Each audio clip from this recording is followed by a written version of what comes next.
On behalf of everyone at IFAR, our very hardworking staff and volunteers, our board and council members, and especially our terrific new chairman of the board, Tony Williams, who's hidden himself way in the back there, who replaced our also terrific Jack Josephson, who was chair for 17 years until just a couple of weeks ago. On behalf of all of us, I'd like to welcome you to another, what I'm sure will be fascinating program in our very long-standing series of IFAR evenings. I thank you all for coming, and if this is your first evening, and I know that for many of you it is, I see an awful lot of unfamiliar faces. Frankly, you've been missing out on a lot. We've been doing these programs for 30 years. I invite you to pick up some of our literature that's on display in that room where you just checked in, and where we'll have a small reception at the end of the program.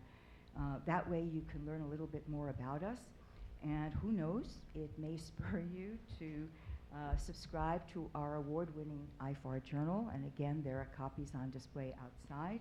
And even better for us, you may decide to become an IFAR supporter member, because as those of you who come on a regular basis know, I never tire of saying that despite our very grandiose name, we are not an endowed foundation. We are rather a nonprofit educational and research organization that works at the intersection of art scholarship, art law, and the public interest. We do so much for the public and art world, an awful lot of it behind the scenes. We just, for example, finished doing a provenance research project for the federal government. And the issues we deal with, from attribution and authenticity to provenance, theft, looting, and other legal, ethical, and scholarly issues dealing with art objects, are increasingly in the news, making our work much more important than it's ever been. In fact, we've actually been in the news an awful lot lately. Also, if you become a supporter, you'll be the first to hear about these programs, and also the first to be able to reserve for them. And a not unimportant bonus, you'll be able to come for free, so that's kind of a nice plus. And by the way, our next program will be on October 6th. We mailed a hold the date when we mailed out these announcements, and we'll be posting information soon on our website and sending out announcements. That's a very exciting program. I can't go into much detail about it now, but it features Nobel laureate Eric Kandel, gallerist Jane Collier, and the noted art historian and specialist in Klimt and Schiele, Alessandra Comini, who's curating an Egon Schiele exhibit at the Neue Gallery that will be opening that very week. So it's a terrific program that actually has been in the works for a couple of years. It just finally came to fruition. And so when you're on our website checking that out, do check out our resources on the website, our online catalog raisonné database, rather unique and very ambitious project, our art law and cultural property website, our provenance guide, which we're in the process of updating and expanding right now. There's information about some of this right outside on the display tables, and we invite you to pick it up. And now, for tonight's program on 3D printing, we've all heard about the capabilities of 3D printing, from guns to furniture to prosthetic devices, hands, arms, ears, whatever. It seems we've only begun to scratch the surface of this relatively new technology. But our focus tonight is on the impact on the visual arts, an impact or a potential impact that, if Walter Benjamin were alive today, surely would constitute a whole new chapter in his 1936 treatise on the work of art in the age of mechanical reproduction. We've assembled an extraordinary team of specialists who come at the subject in very different ways. First, I want to introduce Aaron Milrad, an attorney at the international law firm of Densons, who's also a member of IFAR's board. Aaron co-authored a wonderful article on 3D printing that's in the current issue of the IFAR journal. How many of you in the audience have a 3D printer at home? How many have ever made anything on a 3D printer? More than I would have thought. Well, about a year and a half ago, I heard about 3D printing for the first time, and I didn't think too much about it. I knew we had 3D animation for some years, and 3D TV was out, and who cared about 3D printing? I likened it to a printer or a computer, and it just seemed to be a piece of an adjunct equipment rather than anything important. About 6 months ago, I heard a program on television about a young man in the United States named Cody Wilson down in Austin, Texas. He had printed a 3D working handgun, and I'm sure you've all heard of that now, that could be undetectable by various security devices. But he also put onto the internet instructions as to how to make that gun. And it appears that every home now had the potential to become a gun factory. The media, of course, got involved as to the legality of the project. The gun lobby got involved. The government representatives got involved, went on TV about criminality and so on. It became a real conundrum. And it suddenly struck me that 3D printing is more than just a potential hobbyist tool.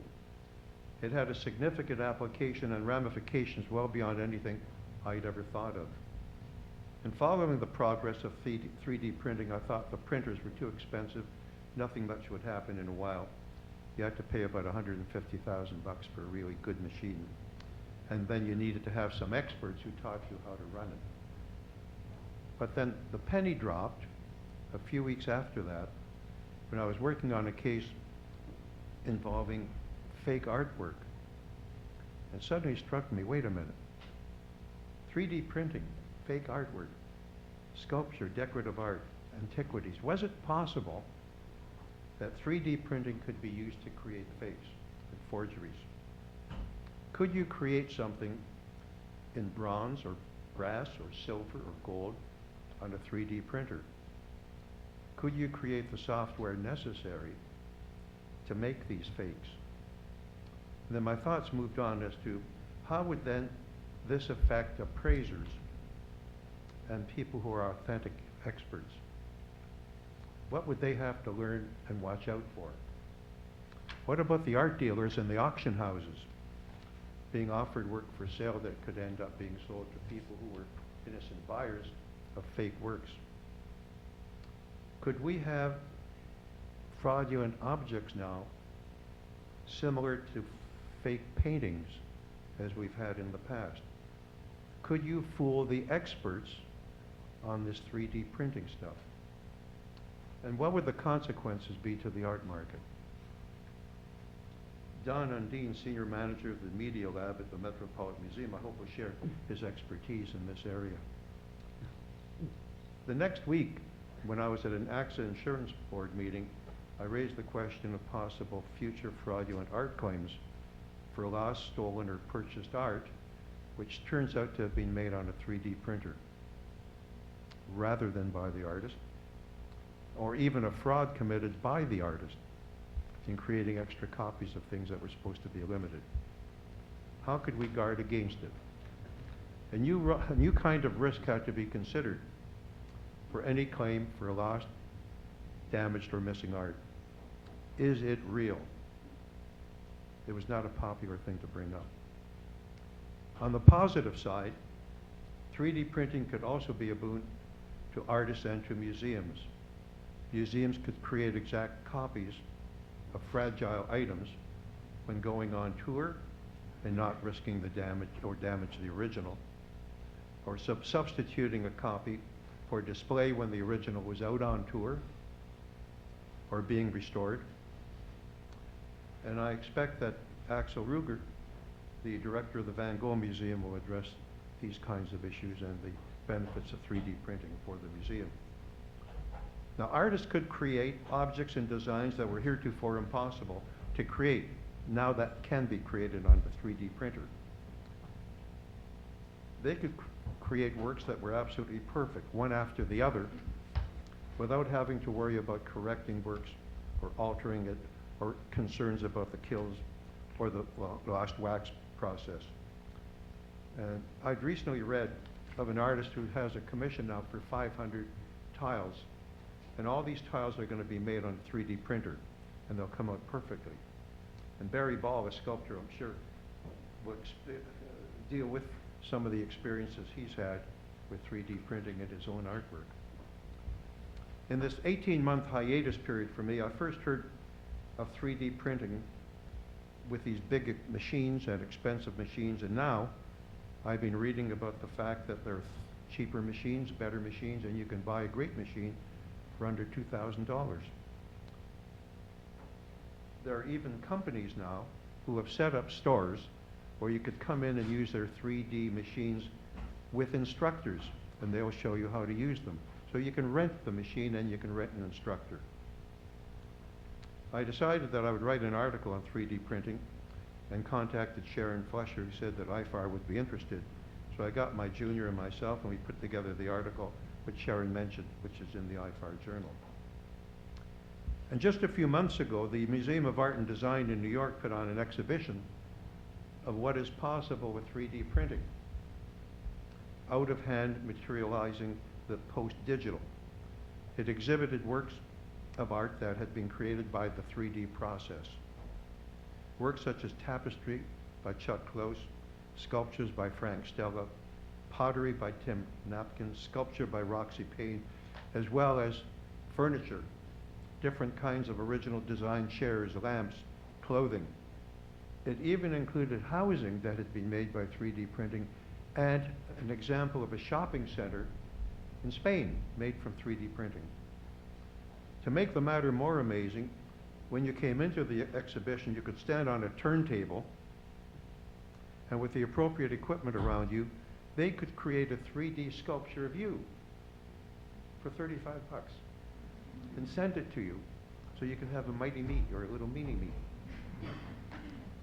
There are examples there of 3D machines that could work just by voice recognition, by singing or talking into it, and you could create various different designs and they would be printed. And I'm sure that Ronald Labaco, who's the Marcia Docter Curator of the Museum of Art and Design, will speak about that amazing exhibition.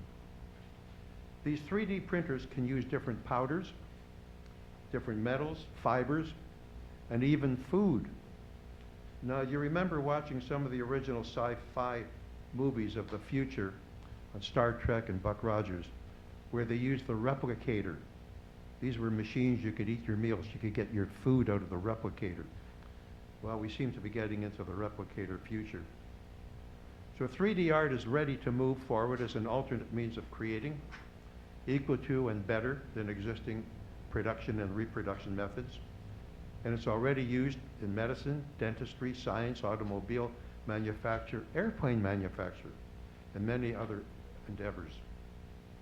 What remains to be seen will be the legal implications of people using 3D software and printing 3D copies of existing works, and possible issues with patents, trademarks, and copyrights, and the impact that 3D printing will have on amateurs and professionals and the various legal aspects of that.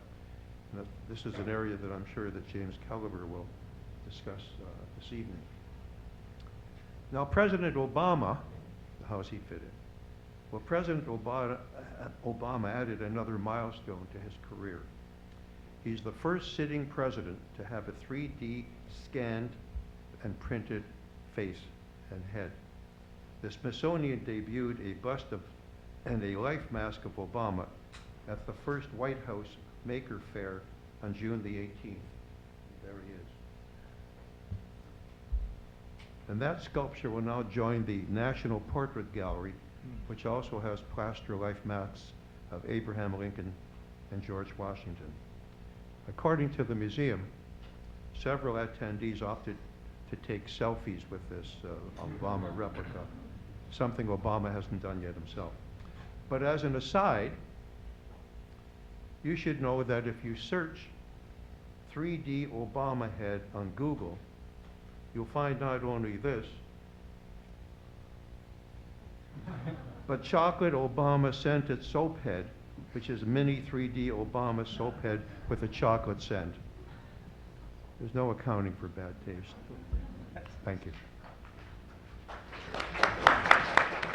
Thank you, Aaron. That's a nice intro and overview of what you're going to hear tonight.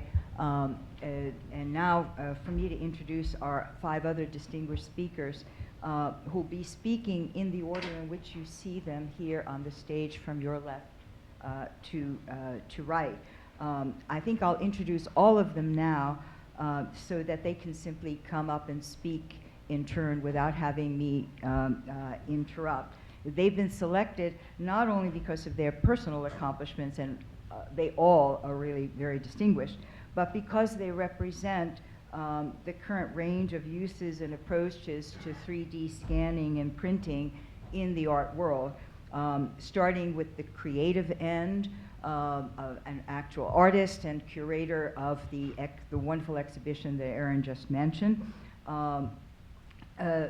and then going to museums that have chosen very different routes to incorporate 3D scanning into their operations, both in terms of replication and creative reuse of their objects by the public.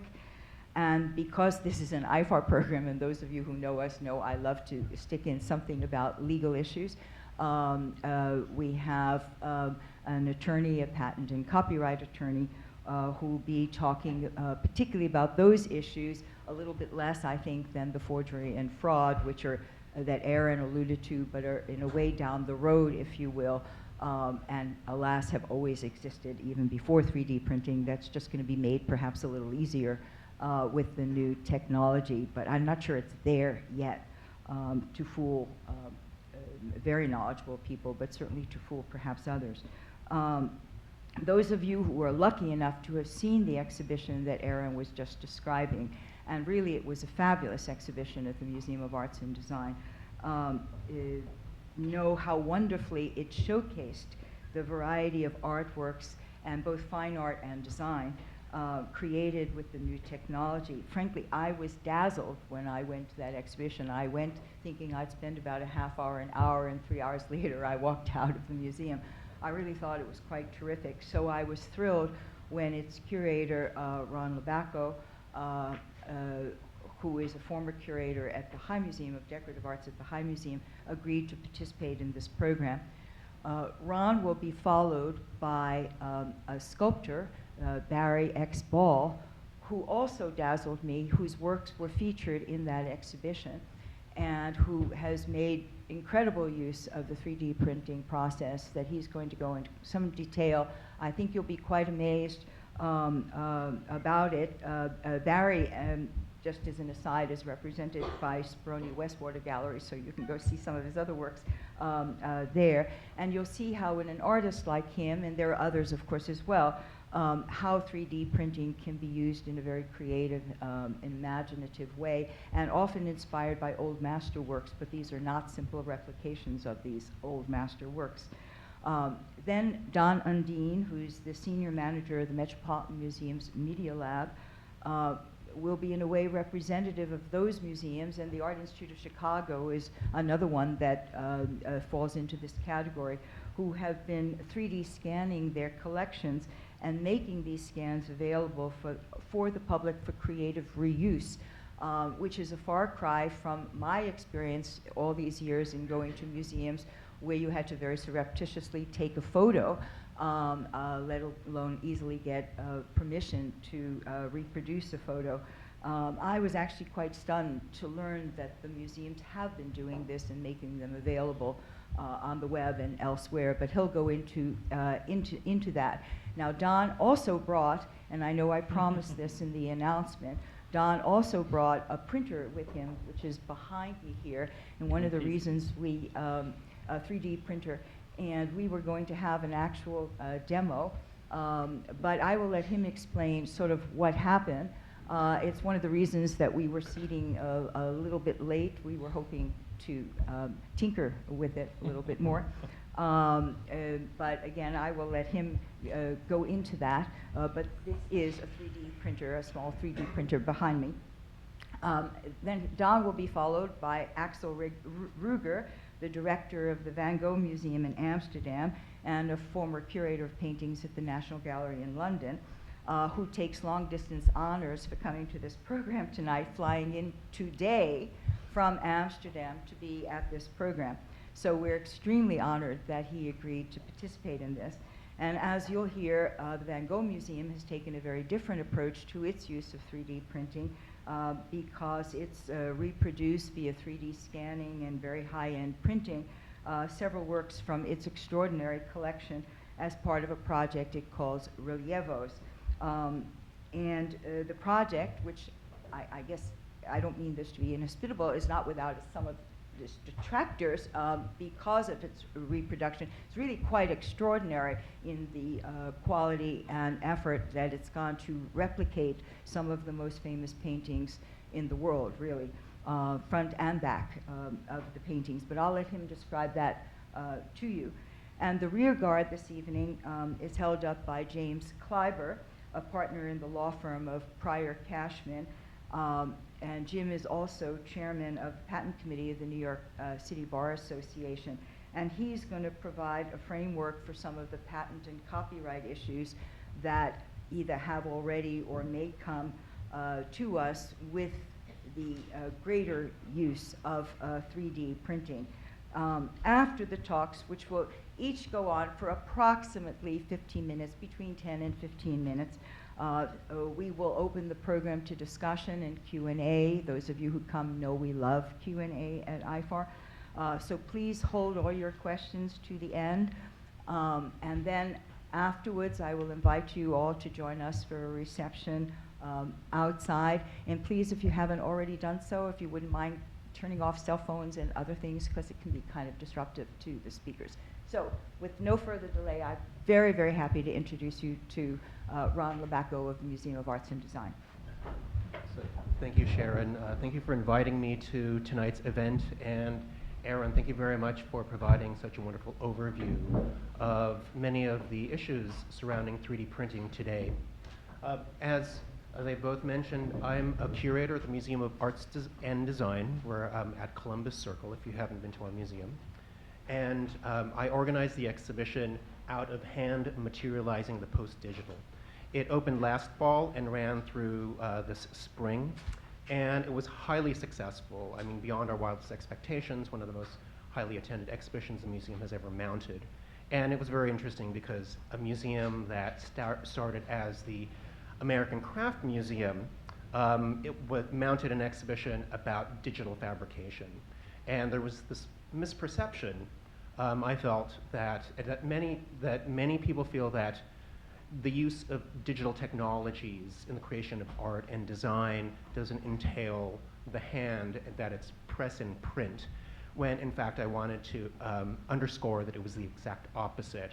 And so this exhibition showed that the wide variety of work that's out there, it's merely a fraction of what's been created, and the show looks at work from 2008 to the present. So what I also wanted to say was, these are some points I just wanted to address, so I'm just going to read them. I do have a short period of time. In the world of art and design today, discourse is no longer preoccupied with the technology in and of itself, but rather interest lies in how technology may be creatively applied in the interplay between digital and analog, natural and man-made, biological and cultural, and virtual and real. So this was the first major museum exhibition to explore digital fabrication. So we've heard about 3D printing, but I'm also going to be discussing CNC, which is computer numerically controlled milling. It's computer-assisted machining. There were over 120 works from 85 of the foremost practitioners. This included individuals as well as duos and firms from 20 different countries. And I organized the show through certain conceptual and aesthetic trends which seem to have evolved over the course of the last 8 years. Next, please. I just give you an idea of the different, more specific technologies under these very general umbrellas. 3D printing, as you've mentioned, is an additive process. Basically, material is built up in layers successively and very precisely to create an object. I mean, it's the magical technology where you start off with nothing and you end with an actual object. And it really has captured the attention of the public. But in tandem, the exhibition also addressed computer numerically controlled fabrication, which is a subtractive process. Essentially, it's more akin to traditional carving, where you have a block of solid material and it's carved away and basically controlled by a robot that receives information from a computer. And so it's, so if you can think about 3D printing as more similar to coil building a clay pot, for example. You have rings on top of rings, you smooth them together and you have a pot. Subtractive manufacturing or CNC fabrication is more like traditional carving or drilling or sewing. And these are just simply the different technologies under these two different umbrellas. So next. So just to give you the uninitiated, a general overview. I mean, I was very actually surprised that as many of you were familiar with 3D printing or had experimented with the technology. So this is more for the uninitiated audience. And I'm sure our other speakers will probably be addressing these processes as well. So hopefully by the end of the evening, you will be experts. But everything starts off in the computer as a digital model. So either through 3D modeling using software or 3D scanning, which is an instrument that captures an object. It captures the surface area. And essentially, it exists as a model in the computer. Think about a hologram that's in the computer. That information is a digital file, and using computer-aided software, computer-aided design CAD software, it sends, it realizes the model, and that information is sent to the respective machine in successive layers, and it directs the machines to either add up layers or to remove layers. So next, please. So in 3D printing, as you have heard, there are commercial 3D printers, much larger than the one illustrated on top, and then also desktop 3D printers, just like the one that you see here on this table. But essentially, they operate on the process, using the process of, as I mentioned, of building up in layers. So you have one layer and then another layer, and then it builds up into a volume. The limitation is basically the build chamber. It's the size of the machine. So in order to have large objects, you either have to use a large machine or you make objects in pieces. Next. Everything in the exhibition started off as a digital model at some point, and then it was sent to a machine. In this case, it was sent to a CNC fabrication machine. There are examples of, several examples of these machines, and basically the information is sent to via computer-aided manufacturing software to control robots that then carve away at a solid block of material. So I just wanted to point out some of the artists that are represented, that were represented in the show. So that's a piece by Richard DuPont, and Richard DuPont is a New York-based artist. And I wanted to also use this as an example of how different artists have incorporated these technologies into their individual practice.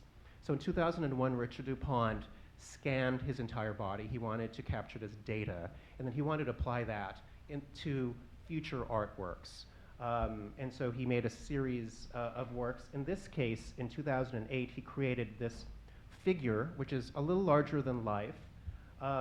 And what he did was, back in 2001, I mean, now 3D scanning is relatively common, but back then he didn't have very many options. So he either had to go to the Hollywood special effects industry or to a military base. He chose a military base. Once he had himself as a digital file, he still wasn't happy with the detail.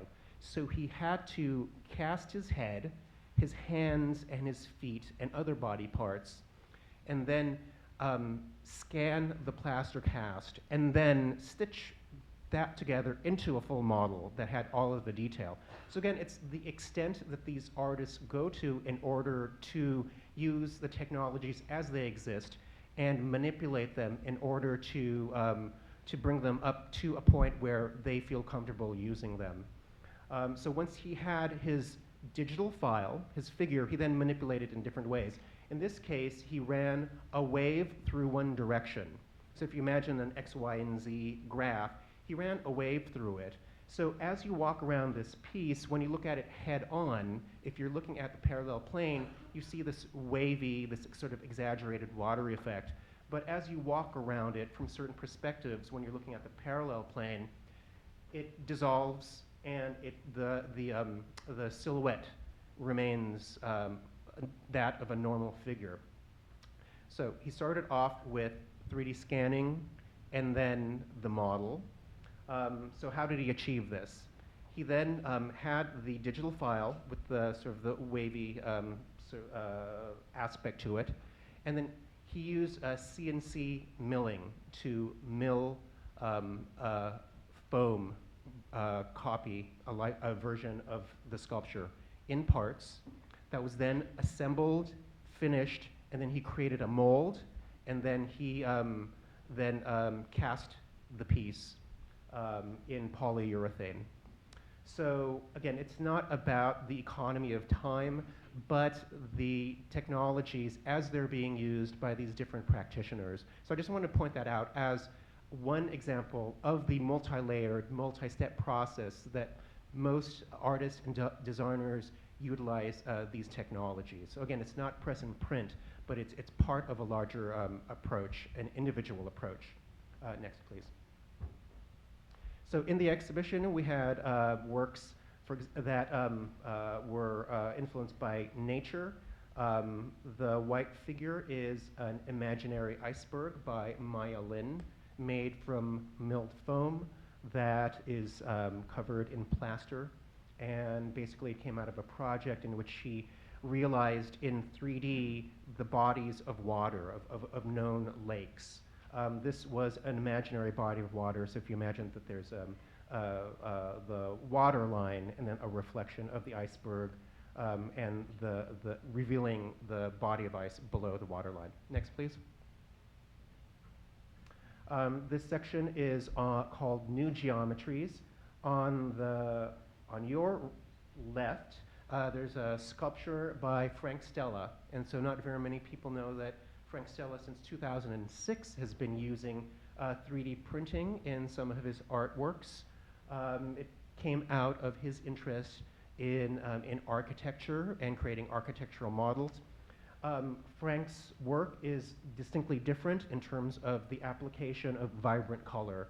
And it's because he sees the white 3D printed works as these three-dimensional canvases rather than sculptures. So he still considers them as very dimensional paintings. And then there are other works. In the far right, there is a sculpture, a mathematical model by the Japanese artist Hiroshi Sugimoto, who is better known for his photography, but he's also done some other artworks, sculpture design. He did a pavilion recently, a tea pavilion, but that was made out of milled aluminum. Next, please. And this is an example of one of the interactive works that Aaron had mentioned. In this case, somebody is creating a model, a customized model of a lamp, 3D print examples above based on one's motions, and it also captured the color of one's clothing as well. So by manipulating the air in front of an Xbox Kinect, one could manipulate a model, and then once the visitor liked a design, all they had to do was freeze for 2 or 3 seconds, and then it would be captured as a digital file, which ostensibly could be sent to a 3D printer to be printed. We did not have that in the galleries, that capability, but again, there was the potential to do that. Next, please. This is the section which I call the Rebooting Revivals, and It included people, artists whose work were inspired by the past or by past movements. In the foreground is a twisted dump truck by the Belgian conceptual artist Wim Delvoye. And the orange figure is by none other than Barry Exball, whom we'll be hearing from next. It's Envy. And also you see a portion of the Chuck Close tapestry that Aaron had mentioned. Next. This is another point of view where you can see a different perspective, the full tapestry by Chuck Close. It's digitally knit, so many artists are exploring the capabilities of digital tapestries. Next, please. This section is pattern as structure, and it's works that include, in the far right, a column by the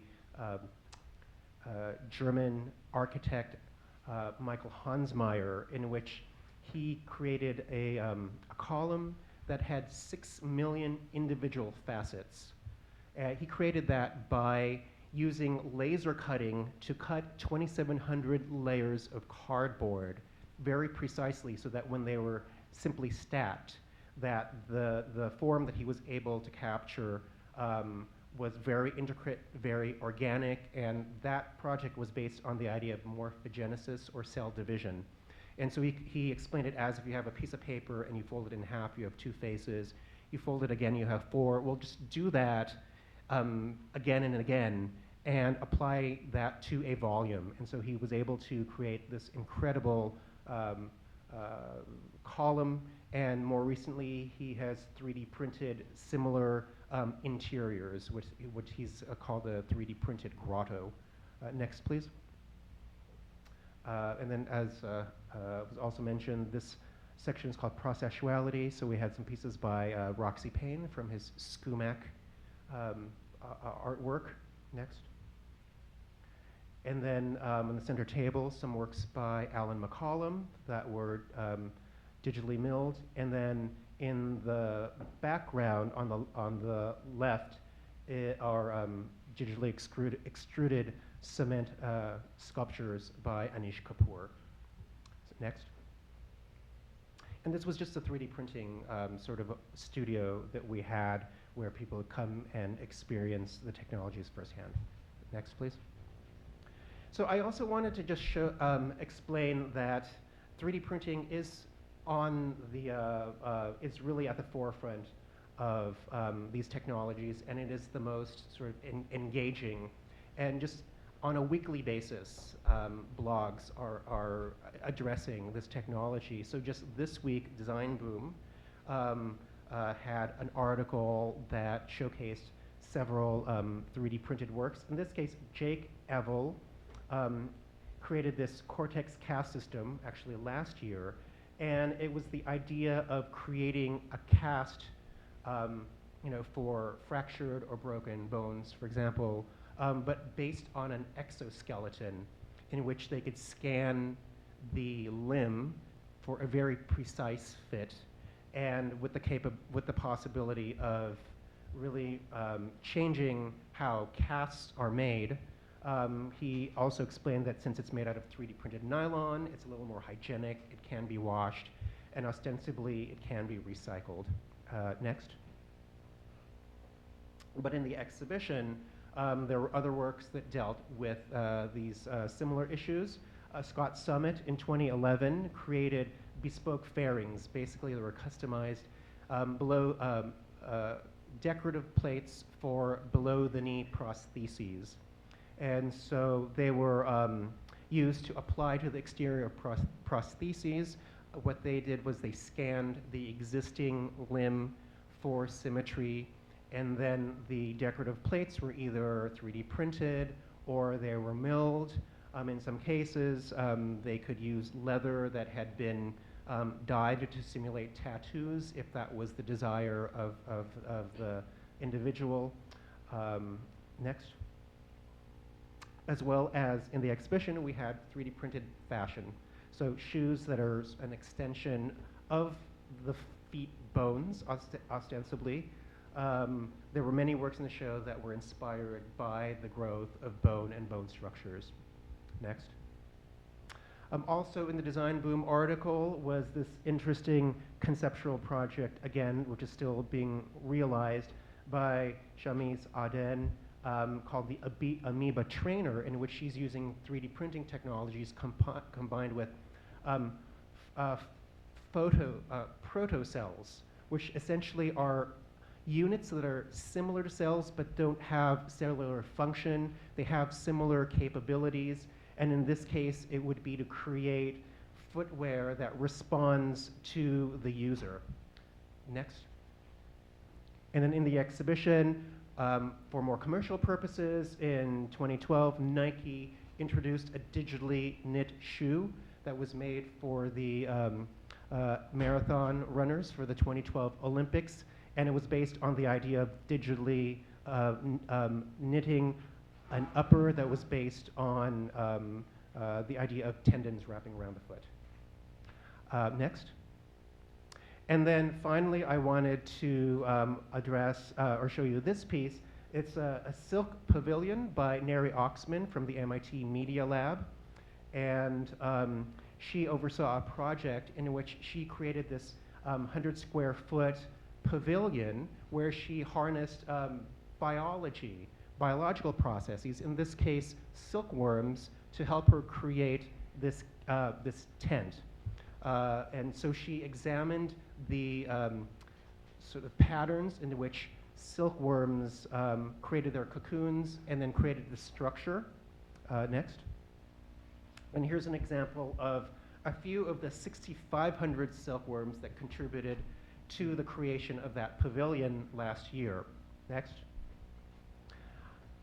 In an exhibition that's up at the museum now on jewelry and photography, I was surprised to find that there had been other explorations of a similar technique, but on a smaller scale using jewelry. So on the left is a collar in which the designer or the jewelry artist has trained 3 generations of silkworms to wrap themselves around a silver structure.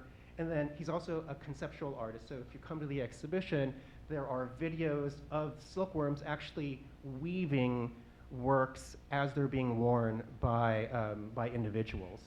Next. And then the extension in terms of what's happened in terms of reality. This is a pavilion that was created at the University of Stuttgart by Aki Menges and Jan Knippers, and it uses directed fiber placement. So again, it's a robot that's controlling the fibers in a similar way that the silkworms wove their silk around an existing structure. Next. And again, in architecture, the idea of weaving these fibers to create a 3D printed house that would be printed in sections and then assembled on site. The density would allow for to withstand sort of pressure or to support weight. Next. And Barak Kajnevis, his projects in which he's envisions a future in which houses could be 3D printed in 2 weeks. You just simply change the cartridges for different materials. It would have integrated plumbing as well as electricity and windows. You just change the cartridges for the necessary materials. Next. And a conceptual piece by Marcus Kaiser, a solar center in the desert. He harnessed the power of nature to melt sand to create these structures. But if you imagine by extension the idea of sending 3D printers to the moon or to Mars to use ambient materials to create structures, it's, again, it's the future. It's science fact, not science fantasy. So thank you. This is just a small example of all of the incredible work that is being made today. Thanks. Hello, thank you for coming. It's an honor to be here. I have been using advanced digital technology in the creation of my sculptures for almost 20 years. 4 main technologies are the ones that I employ: 3D digital scanning, CNC milling, 3D printing, also known as rapid prototyping, and in the middle of it all, digital manipulation, digital modeling. This happy man with somewhat shorter hair is standing on the Grand Canal in Venice in front of Curator, which is the museum of the 18th century. It's also the largest palace in Venice, and I was lucky enough to have a major exhibition of my work there as part of the 2011 Venice Biennale. Borrowed sculptures from all over the US and Europe, 24 sculptures total, arrayed through 17 rooms, and it basically comprised almost half of my production of the last 20 years in one place. Next. This just shows you a map of my work arrayed throughout the palace. Next. And next. The genesis of the exhibition was my thinking about how to more directly interact with art of the past. My work for many years has been redolent of ancient sources. I wanted to work directly with historical sculptures, and the ideal candidate to me to start my new body of work that I call my masterpiece sculptures, with a lot of irony intended, was to work with the famous hermaphrodite endormi, or sleeping hermaphrodite, in the collection of the Musée du Louvre in Paris. This is a work that has been worked on by a variety of artists over more than 2 millennia. The hermaphrodite was originally a 2nd century BC bronze Greek piece. It was copied in the 2nd century AD in marble by a Roman anonymous sculptor. And that sculpture was lost for almost 1,500 years.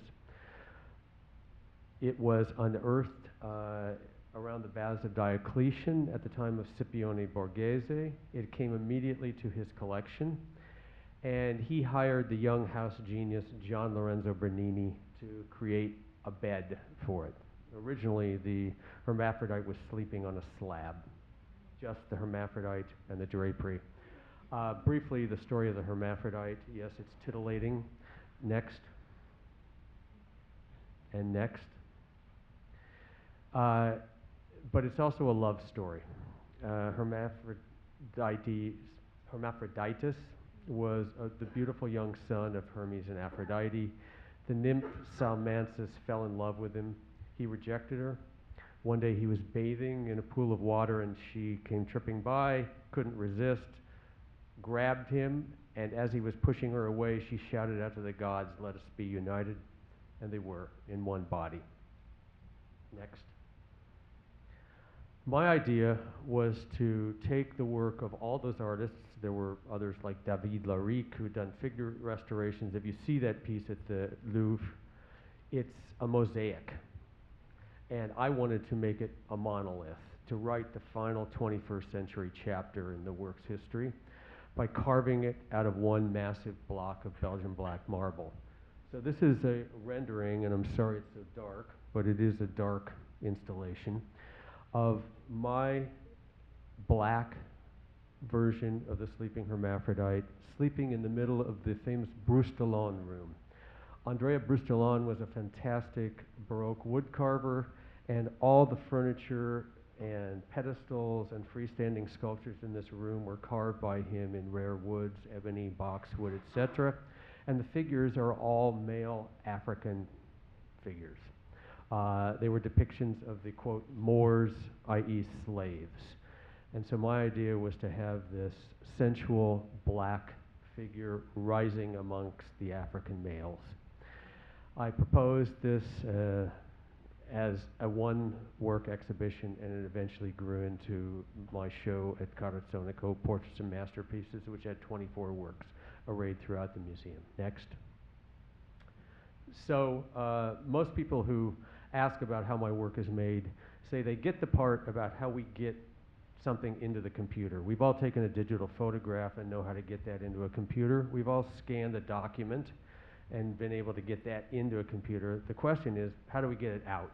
Ron did a fantastic job of explaining how we make 3D objects out of digital data.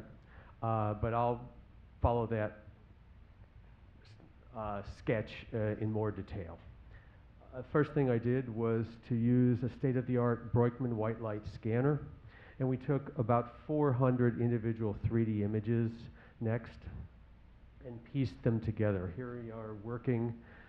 It's a fantastic experience to do this in the Louvre when it was closed on a Monday, in the famous Salle des Caryatides, surrounded by some of the world's greatest Greek and Roman sculptures, and we're quietly snapping away here, building up a 3D digital model next. And this is a representation of the data, unmanipulated. You can see the historical damage, the chips in the sculpture. Next. This is a 3D rendering of what I wanted to make. Next. And this is the model for my sculpture after we've done an extensive amount of digital manipulation. You can press pause here. Thank you. We sculpt in the computer using a variety of software programs. And to check our work, we make 3D prints. You can visualize things really well on screen, but there's nothing like having an object. This is produced by one of the expensive 3D printers, not the little MakerBot $2,000 models that we're talking about tonight. This is the top of the line Viper Pro. This is about a 20-inch long model, very high resolution of what I wanted to make. Next. Next. So, how to make it in stone. I went to Belgium. This is the entrance to the famous Belgian black marble quarry, which is 300 feet underground. Luckily, the day that I visited, that rickety elevator was out of order and I didn't have to ride down in it. Next. It's a map of the underground quarry. Next. The black blobs represent the parts that they've left. The white areas are the tunnels that they've dug over more than 1,000 years, harvesting the only marble in the world that is jet black without veination. Next. Here's the entrance that we walked into. Next. And this is what you find about 300 feet underground. This is the 5-course strata of Belgian black marble. Next. That's me on the left, evidence that I actually was 300 feet underground in Belgium, beneath a farm field. Next. This is a block I selected, one of the largest blocks they've ever made, been able to extract. Next. And we got it out of the ground, shipped it to New Jersey to the Digital Stone Project, a facility that no longer exists. And these are my assistants manipulating a 3-ton block of Belgian black marble. Next. Here they are removing the scale from the surface. Next. Next. And now we're putting it on a big 4-axis CNC mill to flatten it. Next. Next. Here we are running a test on the bed, the tufted bed, trying to see the best way to mill it. That's a small piece of Belgian black marble. The cutter is diamond water cooled. And you can see what comes out. I think in all of this, I want to reiterate what Ron said. It should become apparent at the end of this long process of making that this is far from pressing print and having the object appear. We wanted to get a corduroy surface on that bed, but the little tie in the middle, the little tassel, we didn't want it on, and the machine won't get no farther than what you see here, so every one of those tassels had to be hand carved. Next. Here we are starting to mill the bottom of the bed.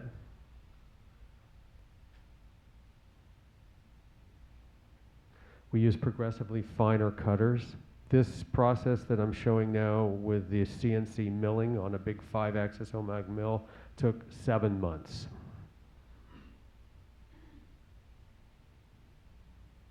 You can start to see the figure emerging.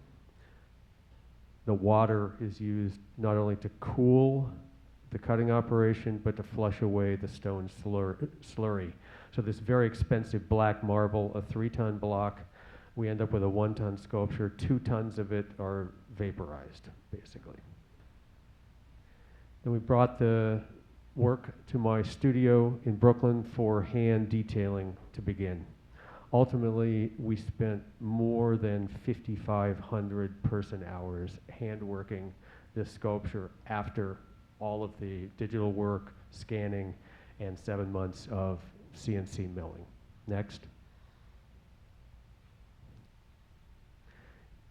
You can see in the carving shed the mini version of the sleeping hermaphrodite, a 3D print that we use now to check our hand carving, to get to the undercuts the machine couldn't get to. Prior to that point, we'd use the 3D print to check our digital modeling.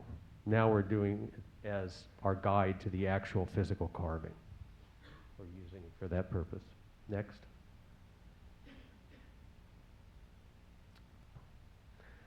The rough carving is done here.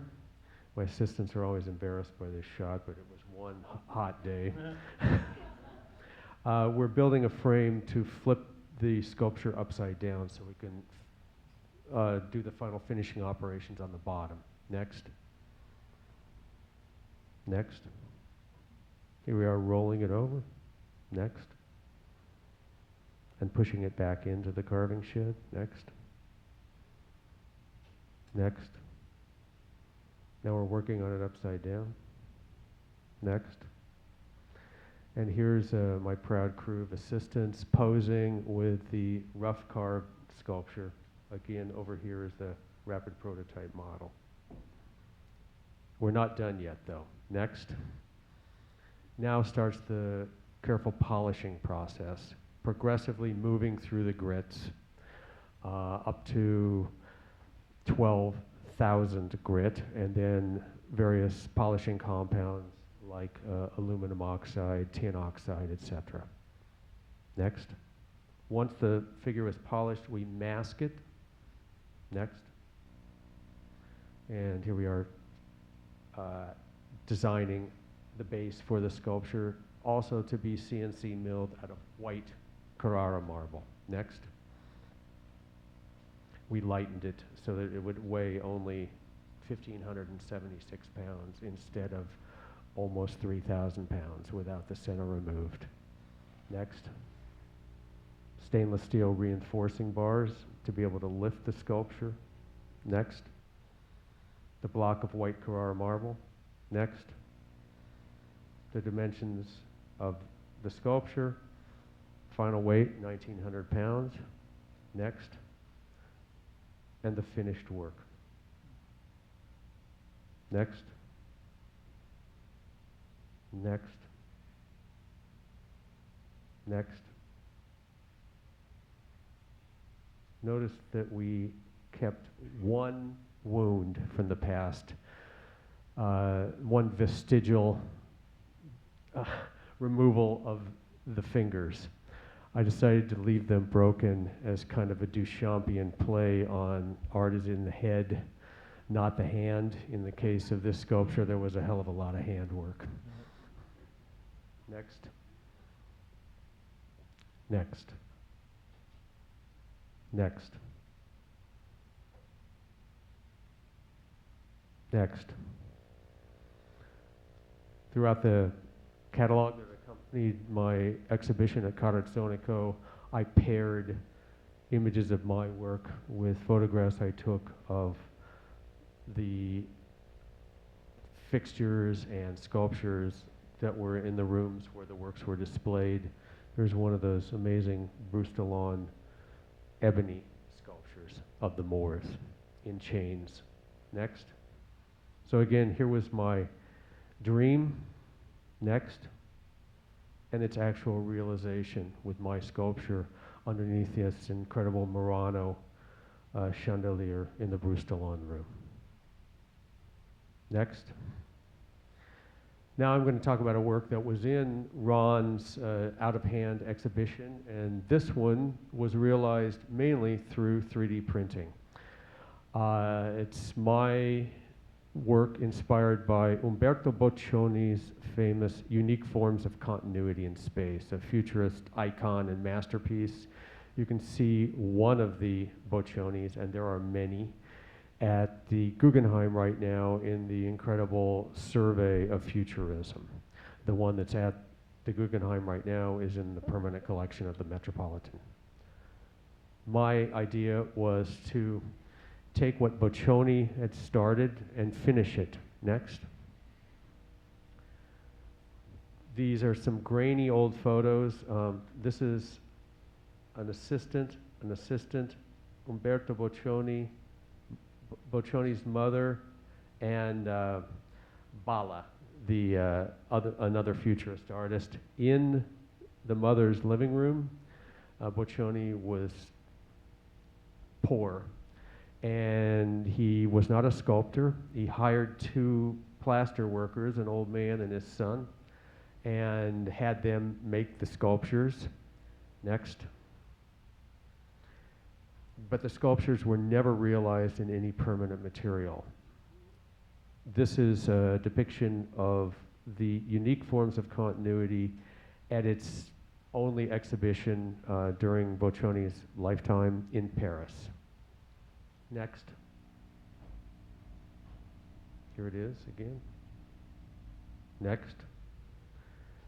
And this is a sadly ironic photo because it's Boccioni proudly posing with one of his sculptures in his mother's living room in his World War I uniform. He, like all the futurists, were enamored of war.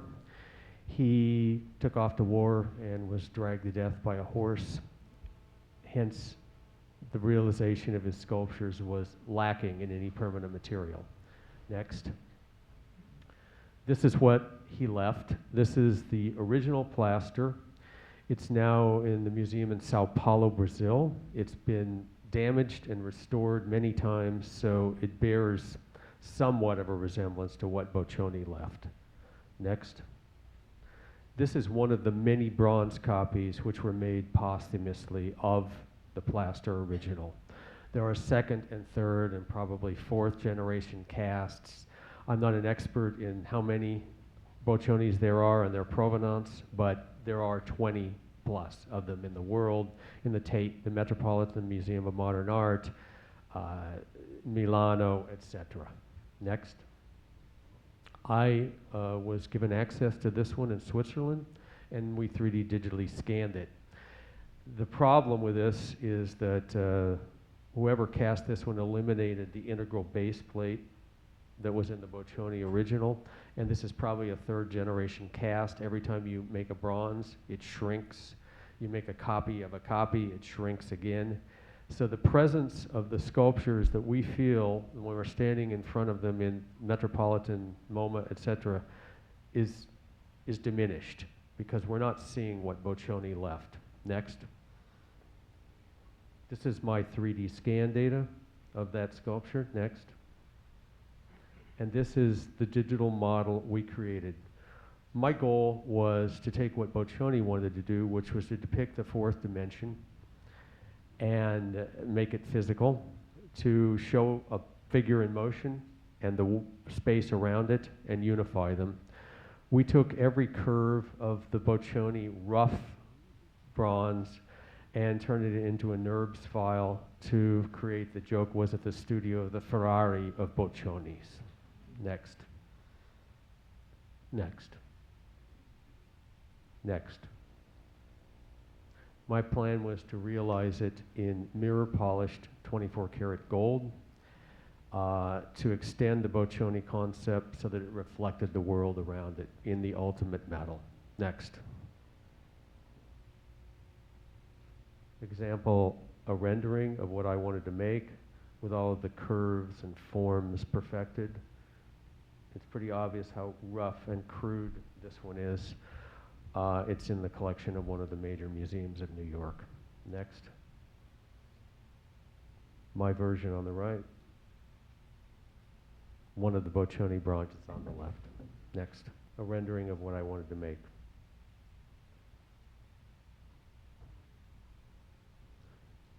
.3D printed version, maximum build height. You can press pause here. Of the current state-of-the-art Viper Pro machine, about 21 inches tall. When it comes off the machine, it evinces its layered buildup, and we're removing all of those to create an ivory-like surface. 250 plus hours later, we have a very smooth 3D rapid prototype. Next. Now we're filling it with stainless steel and resin to strengthen it. Next. And then coating it with a very thick layer of copper through an electro process, electroplating. And then we hand carve and detail that copper skin, another 200-300 hours. And then my friend Mike Dunlap in North Carolina, who makes the gold car that they award to the winner of the NASCAR series every year, does the polishing. Next. And then we coat it with a heavy coat of nickel, and then a very heavy coat of 24 karat gold. Here are my assistants mating it to its solid brass gold-plated plate. Next. Next. A drawing of the integral display case that I designed for it. Next. A rendering of the work in its case. Next. My rendering of the sculpture. Next.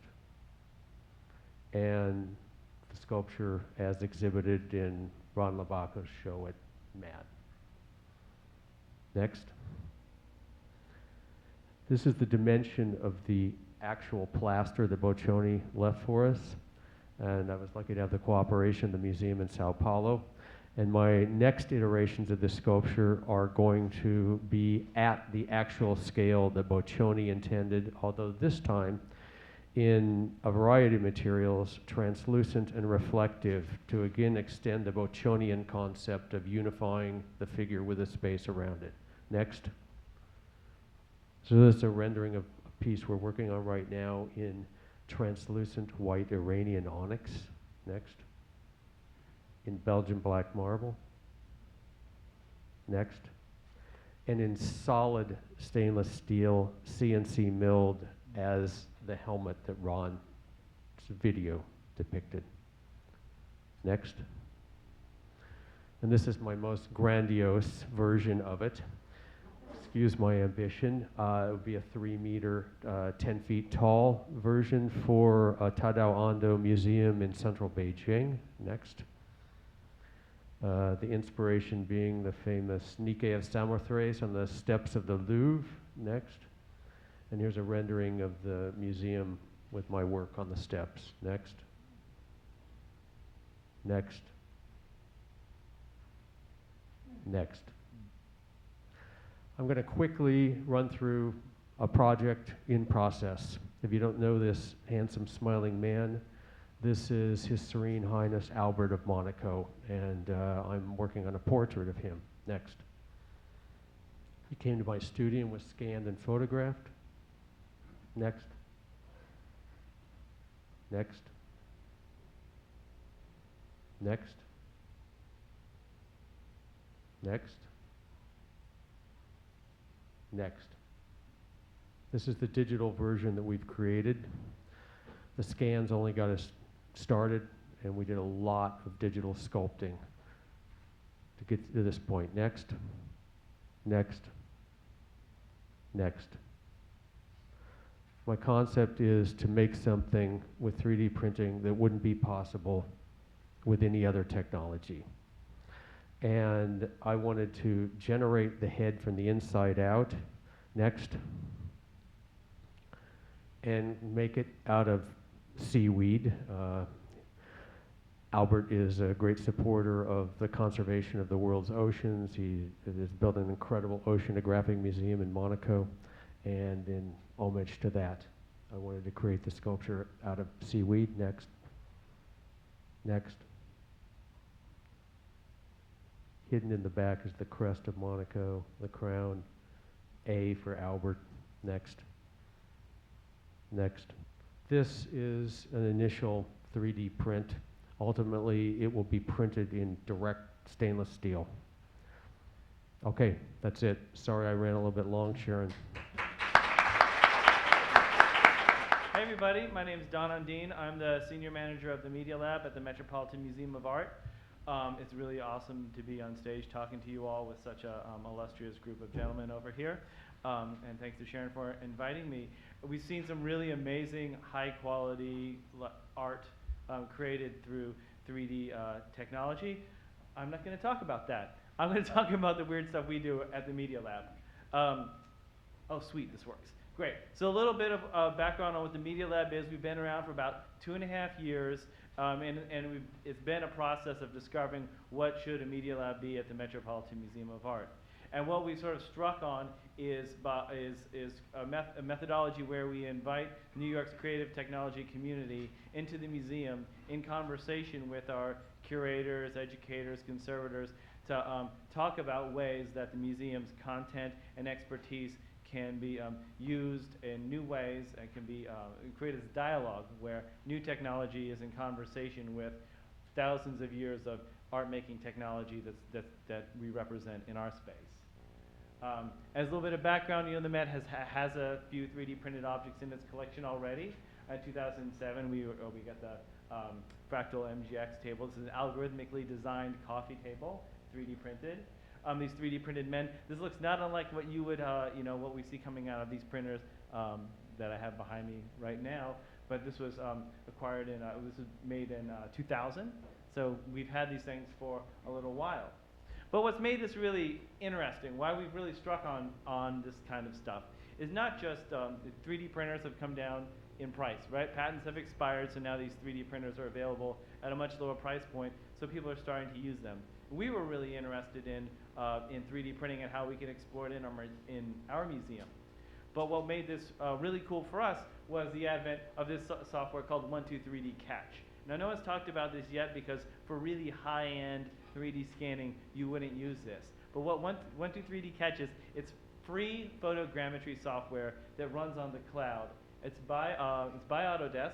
It's very robust. Basically, what you do is you take a bunch of pictures of an object and you put it into this software, about this many images here, and it returns you a 3D model with all the surface texture attached. So what you're looking at right there, I don't have a video of it, but this is a 3D model of this table in our collection. So when this dropped about 2.5 years ago, and we were already talking to MakerBot about what kind of things we could do with 3D printing, we were like, oh my God, now everybody can do this. Anybody, any one of you can go to a museum that has a photography policy and don't use flash and don't do it in our permanent in our exhibition space and don't do it with contemporary art, but in a lot of our museum, you can come in, take a bunch of pictures of an object and turn it into a 3D model. And anybody can do this. So we were like, this is a perfect example of what the MediaLab is all about, is bringing in people to make technology, help use technology to make art accessible to people in different ways. I mean, different ways of looking at art, right? Which is what we're all about. In addition, we look at some AutoCAD software. Well, this is Tinkercad. If you look at it, it's kind of cartoon colored. It's web-based. You can use it on just about any computer web browser. It's really easy CAD software. You can import digital models into this software. You can combine it with other digital models. You can cut pieces off of your model in different shapes. It only does a few things, but it does those few things very well. And it's really great at making models that you can download for 3D printing. I've found that I can walk people through an entire process of photogrammetry, modeling, and printing in about a day and get them making their own creative stuff. So we can take our collection from object in the gallery to printed object in your hand in about a day if we're lucky and the printer doesn't break. That was the story over here. Sorry, guys. That's another good point to make, is especially when dealing with us, it's consumer-grade stuff. It's still sort of a tinker's paradise. I already had to take it apart a little bit to try to get it to work. So it's broke. That's what happens. So, in conversation with MakerBot, well, what can we do with all of this 3D printing technology and 123D Cache? Well, let's have a hackathon.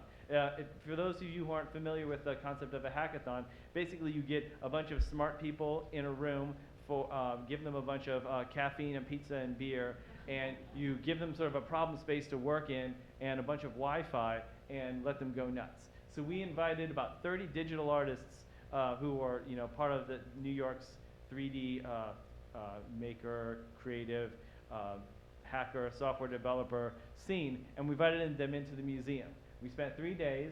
We walked around the museum. We met with curators from a variety of departments who talked about particular objects and shared their stories. There's Eric Chelgren in our Oceanic collection talking about some of these pieces. It was really neat to see that we thought maybe these technologists are going to come in and think that they're going to just do what they want in the space. But for the artists, the most transformative experience for them was meeting these curators and really getting deep into what these objects meant for them and reinterpreting those meanings into the digital creations that they were making over the course of these 3 days. So there's a lot of coffee and pizza over there, and this is probably day 2 because everyone looks a little bit sweaty. We had 8 MakerBot printers running in the back. This is 2 years ago, so that's what MakerBots looked like back then. Another thing to note is that if you wanted to do a 3D printing activity in your organization, you need a lot of printers because printing is slow. You can't have one printer for 10 people. You kind of need 10 printers for 10 people. This is what the prints were looking like coming out of the printer on the replicator. And this is the kind of I'm going to do a quick slideshow of the kinds of stuff we've been making here. This is Leda and the Marcias. This is Leda and the Swan combined with Marcias to create Leda and the Marcias. This is one of my personal favorites. I really like the way that they're looking at each other. There's a backstory behind these two. I think they're commiserating a bit about the crap deal they got from the gods. But in any case, Marcius has been a popular character. He's combined with Louisa Detti here to make this screaming, shrouded Marcius. It's a little dark. You can't see him that well, but he's a dark character here. We took a ritual seat for a noble and put our own sort of seat of power on this thing by building a factory on top of it. That's Micah Ganska there. Annie Fresh is a Muppeteer, Muppet maker, and so she turned Durga, who was armless as she stands in our museum, and gave her arms and turned her into a puppet. All of these objects have been shared on Thingiverse.com. Thingiverse is kind of like the Flickr for 3D models.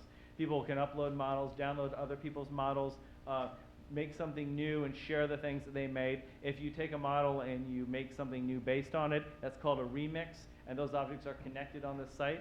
So when we upload one of our scans and someone else makes a new version of it, we can track all of that so we can see how people are using our objects to make new things. Of course, once you do that, you don't have control over what people are going to do with your objects, and that's a risk, right? But it's also a potential reward. This is where the surprise and the magic of sharing art comes in. While this hackathon was happening, somewhere else in the world downloaded that head and made a Pez dispenser out of it. You can make anything into a Pez dispenser. This is a video. I don't want to play it because it takes a while, but another artist was taking these heads, decimating them, which is where you take the number you reduce the resolution, and then running it through a synthesizer processor that was deforming the heads in time to music. It's really awesome. It's called We Met Heads On. There will be slides shared and whatnot. I recommend you check this out. After the hackathon, it was a great way for us to experiment with this stuff, but we wanted to share with more people these kinds of technologies. So we invited one of the artists to come back for the Bernini show and talk about digital clay sculpting in software. At the same time, you can't see it, but on the other side of this space is an artist showing sculpting in clay, and so people can move back and forth. And they did it at alternating times, so we didn't want to create a competition or anything. So we also have been teaching all these same skills to teens. So we did a 5-day teen 3D workshop where we walked kids through the same process as the hackathon. They met with curators. They did their own photogrammetry. They turned those photos into models. They hacked on those models to make new things. Down the corner, those are all mashups. Those 5 objects, I think, contain about 20 different met objects within them. They're very tiny because it was a 5-day thing. We didn't have we couldn't make very big prints. We have since made larger prints of all these objects in much higher resolution thanks to 3D systems, and presented them at the Met's Teen Art Show, which was the first time we had teen 3D printed work shown at the Met. Okay, so as far as cool materials go, this is one of my more favorite things these days. Okay, so this is anyone familiar with William the Hippo from the Met? Sort of the iconic character that we're all familiar with. Okay, so this is a 3D print of a scan of the toy eraser version of William the Hippo, printed in actual Egyptian faience. So these researchers at the University of West of England have figured out how to, and there's Dave Huson there, one of the researchers, meeting with some of our curators. Basically, they were looking for a single-firing, self-glazing ceramic, which means that could be 3D printed. Meaning they run in a 3D printer. We saw that sintering sort of powder printer earlier. This is one of those. And they were having trouble finding a material that would actually work. They did a lot of research, and they went way back. And they realized that the one material they could find that they could actually 3D print with that would be single firing and self-glazing was Egyptian faience. So we brought them to meet with our curators, and they're coming back for more visits. But this is one of my favorite examples of this dialogue between ancient technology and contemporary technology to make something that's new and old at the same time. And frankly, they're still the stuff they're doing still isn't. They still can't figure out how well the Egyptians did it. So we still have a lot of work to do to catch up with those guys. But we don't have the help of aliens. And additionally, right? So like we're not only creating printing these physical artifacts, in my opinion, are kind of like avatars for something that really exists in its digital form. But we have got interns coming into the museum to work with our collection in different ways. This is an artist, Ray, who is using physical modeling software, taking our models off of Thingiverse, downloading them, and building these things that would not possibly exist in the real world, but modeling them as digital 3D animations. And even using glitches in the software to create these warped versions of our objects being deformed in ways that you couldn't possibly just physically do. We're also taking those same objects. I don't know if anyone's familiar with the Oculus Rift. It was just bought by Facebook for $1 kajillion, so it must be important. Basically, the Oculus Rift is a virtual reality headset, right? You put it on your head and you're in the Matrix and all of that fun stuff. We have an intern last semester who came in and was taking our 3D models and the models made by this guy and putting them into a virtual environment so you can not only just watch this animation happen from one perspective, but move around it in a full virtual space. What's the pedagogic value of this? I don't know, but it's awesome. And in addition, we're also looking at ways that our 2D collection can be interesting in terms of 3D.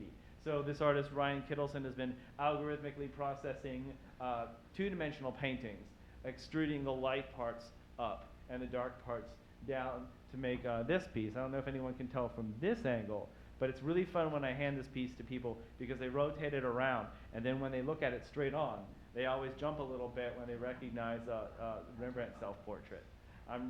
It's the most amazing thing for me when I hand this to people, and they all pop. It's incredible. And additionally, this is Tom Burton, what we were talking about, the Art Institute of Chicago earlier. He's a resident educator and artist there. He made this accordion book. Now this piece is all done from photogrammetric scans from a variety of museums around the country. There's a positive impression on one side and a negative impression on the other, and it's designed like a Japanese accordion book. And his idea is that he's going to be making more editions of these with architectural elements and other types of things. This could be like a resource or a reference book that you could share to learn about these kinds of shapes in a tactile way. And we reused that piece in our own way when he sent us one, and he sent us some spare pages. This is our table at Maker Faire. I don't know if you guys are familiar with Maker Faire, but it's kind of like a grown-up science fair times a million. It's where the community of people who like to engage with their curiosity by building things get together. There's loads of 3D printed stuff, as well as computers and giant robots and flame shooting dragons and whatnot. But we had a table there to show that, to talk about the idea that all art is made by makers, and artists have been using technology to make art since they, figured out how to use their thumbs. So we had one side of our table was showing off the Team 3D Works, and we had our 3D printer actually running that time. In the middle was a computer running the sculpting software, and on the left-hand side was clay for the kids. And you can imagine which side of that table was more mobbed. It was definitely the clay. So we got our 3D printed stuff into the action and let the kids use the 3D, the 3D models from the accordion book as molds, so they could press the clay into the pieces, and then they would, make a pressed head and a pressed body from different pages, and they were making their own clay mashups based on our digital objects that were used for, for mashups of their own. So this boundary between digital and physical and who's using what for what is getting all mixed up. I regret that we did not scan any of the clay's models that the kids made. That would have been cool. We've also been looking at talking about the way that 3D scans are can be part of a longer process of art creation. This artist, Stephen Fergal, he's a jeweler, primarily by trade. He created from our photogrammetric process, created a print on a resin-based printer, which is a nice high-resolution printer on the left there. He used that to make a silicone mold from which he did a wax cast, and on the right is a bronze. So it's really interesting for me to look at that bronze of Marcia and realize that that came from photographs that we took of the marble in the galleries. So it's all relatively accessible technology that people are starting to use in ways that I couldn't really have imagined to begin with. Isaac Budman is another artist who's looking at texturing pieces, how we can take these 3D prints and treat them chemically to smooth out the rough edges, and then paint them to give them a more, quote, authentic texture. Again, we're starting to run workshops in the MediaLab to teach more people how to do this kind of stuff, because we think it's a fun way to get people thinking about using our collection in new ways. This is what I call Fence Mount Marcius. We had a meetup a few weeks ago to think about ways that the museums and makers would work together to bring art to the city. So one of this group took that very literally, and they designed a little model that is designed to fit perfectly into the black fencing in Central Park, the temporary fencing that they put up. It sort of fits like a wedge right in there. And with Tinkercad, you can kind of sort of attach any art object you want. So they were slicing Marcia's head in half, attaching different pieces to the fence mount, and going out into Central Park and just popping those things in place and leaving them there. Sort of, you have this, you just got to imagine people walking by and seeing this mysterious sculptural piece just kind of stuck to a piece of fencing in the middle of the park. And you got to imagine that there's just a little bit of delight that you're spreading by doing that. I've been working on a project called Interchangeable Art Parts. This idea that you can model a very simple Lego interconnection piece and model it as a whole, and then insert that whole into any object, and maybe give to a kid lots of little pieces of art objects that then they can recombine in a very analog way and combine with all of the other toys that they like to play with.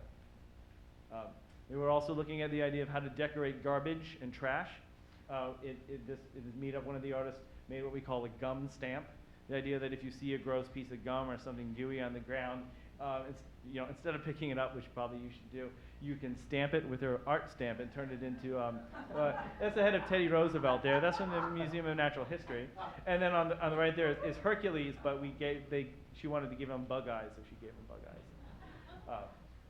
So basically, that's sort of, broadly speaking, the kind of nutty stuff that we get up into the MediaLab, because we want people to think of the museum as a place for creative reuse. This idea that they can come into the museum and not just look at an object and say, oh, that's nice, and walk on, but look at it really closely and say, well, what would I do with that?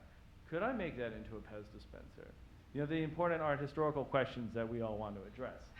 So I think that it helps to, obviously, it increases visibility for our collection.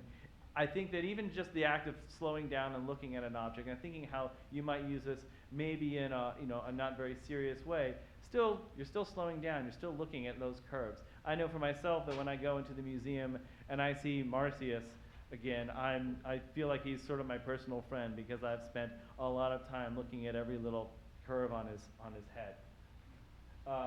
There's definitely things to worry about, right? And this is one of the reasons why we keep curators involved in our processes, because you know there are definitely living cultures where you can do certain things with an object, just as you could do with a photograph of a painting that would not be very cool to a lot of people. And making people aware of that when we're putting these objects out is an important job for the museum to do, right? And it's important that you know, we make sure that people have the opportunity to learn about the context of these art objects as well.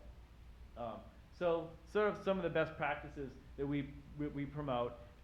Legally speaking, we just say, hey, just avoid all the new stuff and the lone objects because no one wants to go down that road. Definitely, we talk a lot about, in all of our blog posts, when people come into the museum, we talk about how to photograph an object in a respectful way, taking a spotter with you when you do the work so that you're not bumping into people, because there's a big difference between taking a picture of an object from like a dozen sides and, you know, taking a selfie. So people, you might not pay attention, so you bring somebody with you. We always try to share as much as possible about the notion of cultural sensitivity so people understand what it is that they're doing, which most artists appreciate because they want that context. And when we share our objects on Thingiverse, we like to include all of the object information and links back to our website so people always have opportunities to get more stuff. So really that's, you know, that's all I got to share with you. I hope I didn't go over time, but I want to put a little stuff in. Thanks so much. Okay, hello and good evening. Just to remind you, Axel Rüger, Director of the Van Gogh Museum in Amsterdam. You might have lost track of all the speakers by now. It's a great pleasure really to be here, and I'm in fact really glad that I also made the trip because it's fascinating to see and to listen to the other speakers. And in a way, what I'm now going to talk about is sort of a bit the polar opposite of what we've just heard from the Metropolitan Museum. This is about a project that we launched last year officially to the public, and I should add a disclaimer right from the start. This is not really about 3D printing.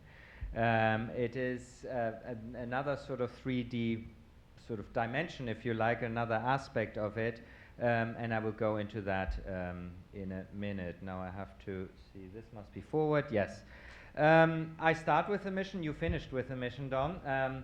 Our mission, of course, is pretty much that of any museum, that you know, we want to share the life and the art of Vincent van Gogh with as many people as possible, to not only enrich them but also to inspire them, and also in order, of course, to inspire them to do things with his work. However, this project is not so much about engaging the public to do something with Van Gogh, but it is about appreciating his work in a different way. It was developed by the Van Gogh Museum in Amsterdam, which has been around for about 40 years now, and we hold the largest collections of works by Vincent van Gogh in the world. We have about 200 of his paintings, 500 drawings, and almost the entire correspondence. And as you may imagine, having an artist of such incredible fame, it is really for us a big concern how we can actually satisfy all the demands that reach us practically every day from all over the world, to share collections, to share the works of the artist.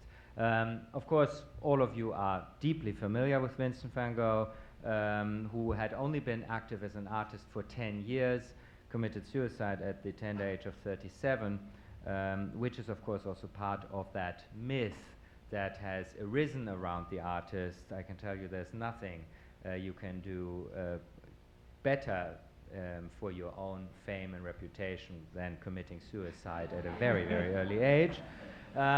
Because then you leave an unfulfilled promise behind that can take you to a stratospheric level, as it has taken Vincent van Gogh. So in our collection we have a number of his most iconic works, I'm sure you recognize all of them in our collection, and of course the demands on us and on the collection are intense, both for entire exhibitions coming from our museum, but of course also for individual loans to shows all over the world. Whenever you can add the name Van Gogh to the title of your exhibition, or better yet, to the poster of your exhibition, it's a guaranteed surefire hit. So that's great for us, but it also puts a lot of pressure on us and on the collection. And this was one of the reasons why we felt that we really should do something about this, investigate new ways how we can make the collection accessible in a different way. And of course, the idea arose, we've been talking about 3D printing, but of course the paintings are physical objects. They are not two-dimensional, they are actually three-dimensional. So nothing would be more logical than to think also about three-dimensional reproductions of works by Vincent van Gogh. Now, before I go into that, I should immediately say a few words about reproductions and the history of reproductions, because very quickly after we had launched this, we got into some sort of hot water about this whole issue around fakes and forgeries and so on and so forth. But if we just sort of remind ourselves briefly about the history of reproductions, you will discover a red thread. I'm showing you here two rather randomly chosen examples. On the left, an 18th century reproduction of a Rembrandt print, and on the right, a 19th century print reproduction of a painting by Jean-François Millet. Millet, a French realist artist who was incidentally greatly admired by Vincent van Gogh, and Vincent van Gogh collected also reproductions of works of art on a considerable scale. And of course, what's immediately noticeable with these reproductions, these are prints that were made in the 18th and 19th century, of course, in black and white. But giving us a fair sense of course, what the original work at least looked like in terms of the composition, distribution of light and shade, and so forth. Of course, then came the advent of photography, a huge step change, of course, in terms of how works of art were being reproduced. First, black and white photography, of course, then color photography, and then moving on into digital photography. And here I'm showing you a recent visitor to New York, of course, Vermeer's Girl with a Pearl Earring from the Mauritshuis in The Hague. And of course, with each step coming from these earlier printed prints on paper now to photography, what has been developed with the sense, with the attempt to bring us closer to the original, to with each step get to a closer, more accurate reproduction of the original image, if you like. Of course, for the purest, color reproductions have always had their pitfalls, and we are experiencing this also right this minute, because if you were to look on the screen of the computer, the colors actually of the presentation would be rather different, much brighter in yellow, but it's thanks to the projector. So there is the issue of color reproductions and the accuracy of those. And again, I'm showing you just two random examples of color photographs of Michelangelo's Last Judgment in the Sistine Chapel. And I think it's quite clear to see, you know, what a world of difference there is between these two different randomly chosen color photographs. That is also, of course, where for a long time purists have held on to black and white photography, saying rather than getting into distorted colors, let's leave the colors out. So generations of art historians have studied works of art based on black and white images, me included. When I started early on, some of my professors still felt that black and white was then the lesser of the two evils, if you like. But again, it is you know, with each step we're trying to get closer to the original. And that in essence also is what our project, the Relievo project, is all about. Also in our daily lives, we cannot help but, of course, dealing with reproductions of works of art. They are absolutely everywhere in advertising, but of course mostly also for personal enjoyment, be it postcards. In days when people were still writing postcards, of course, sales are declining sharply, I can tell you, much to the plight of the museums. For home decoration, hardly anyone I encounter as director of the Van Gogh Museum who won't tell me that actually they had some kind of poster of works by Van Gogh when he or she was little in their house. And people taking endless photographs. Today I was at MoMA, and of course the biggest throng of people taking pictures, practically elbowing each other out of the way, so a bit of code of conduct would be, they should probably post up on the wall. People practically elbowing each other out of the way in front of Starry Night, taking pictures and selfies. And of course also there's a rich industry. I'm showing you sort of a calendar of Monet, in fact by the Metropolitan Museum of Art, where of course these reproductions are widely disseminated. Now, and if you think that, you know, that's all well and good, but is this also in line with, you know, can you somehow find justification in terms of Vincent van Gogh himself? And yes, indeed we can. Because in a letter to his brother Theo, very early on in his career, he had just started as an artist, and he was already thinking about how to make his work widely available, and that as many people as possible should be able to enjoy it. So he says, quote, "What I wrote to you in my last letter about a plan for making prints for the people is something to which I hope you'll give some thought one day.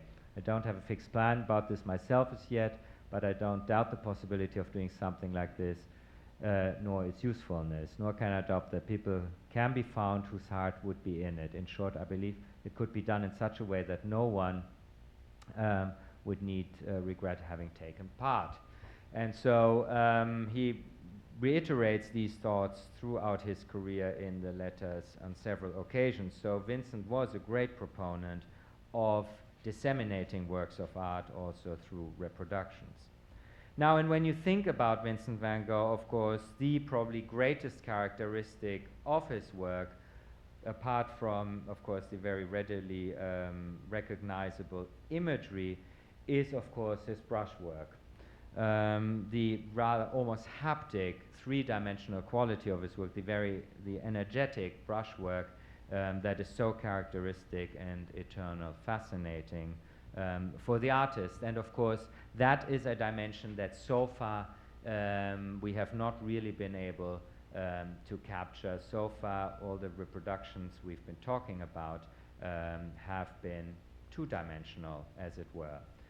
So by now, it's been 8 years ago, in 2007, the idea came to us. We were approached by Fujifilm from Belgium, who were thinking about developing a process whereby you would extremely accurately also reproduce the surface texture of a painting. And they, of course, also clued in on the fact that Van Gogh's texture is so rich that he would be the ideal artist to develop this for.